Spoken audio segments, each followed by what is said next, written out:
Bonjour et bienvenue, voici notre tour d'horizon économique, géopolitique, énergétique, sanitaire et boursier. Nous sommes le mercredi 28 septembre et pour comprendre comment tourne la planète finance, c'est sur la bourse au quotidien et nulle part ailleurs.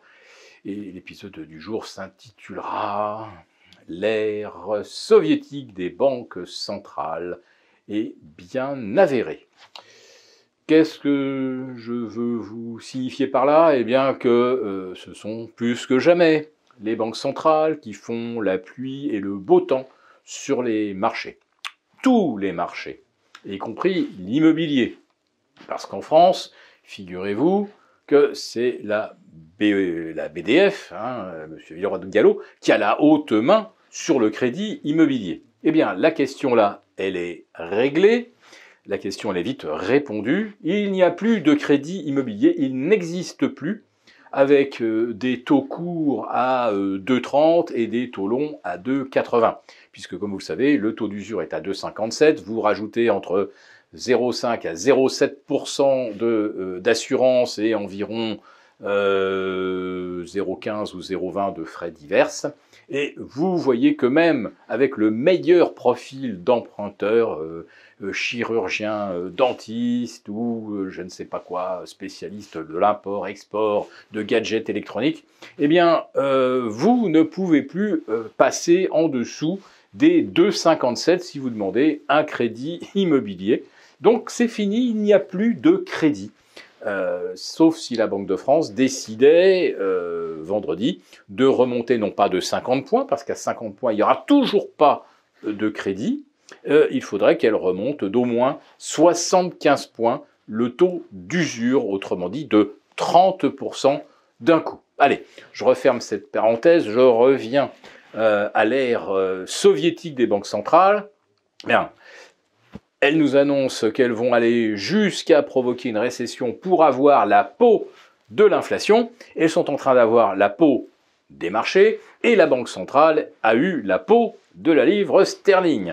Donc aujourd'hui, la Banque centrale d'Angleterre a envoyé un message au marché. Elle intervient.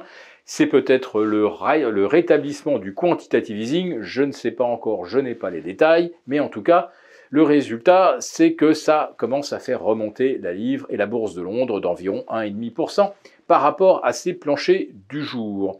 L'idée que les banques centrales vont être sensibles, vont être attendries par les cris de douleur des marchés, parce que oui, ça couine fort du côté de l'obligataire et ça commence à sentir le roussi du côté des actions, eh bien oui, peut-être que les banques centrales vont essayer de jouer un peu l'apaisement. Je ne crois pas un instant qu'elles vont renoncer à leur objectif, qui est effectivement de résoudre l'inflation, un problème qu'elles avaient nié dans un premier temps, estimant que de toute façon, quoi qu'elles fassent, ça ne serait pas efficace. Mais là, aujourd'hui, elles jouent, comme on dit, leur crédibilité, donc elles s'agitent, peu importe que ce qu'elles fassent soit efficace ou non, ce qui compte, c'est que l'on continue de croire qu'elles ont la main et qu'elles sont capables d'atteindre les objectifs qu'elles se fixent. Tant qu'on y croit, eh bien, elles peuvent effectivement, quand elles le souhaitent,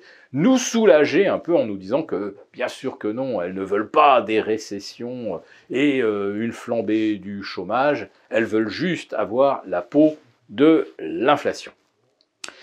La Fed, de son côté, a envoyé des messages un peu contradictoires.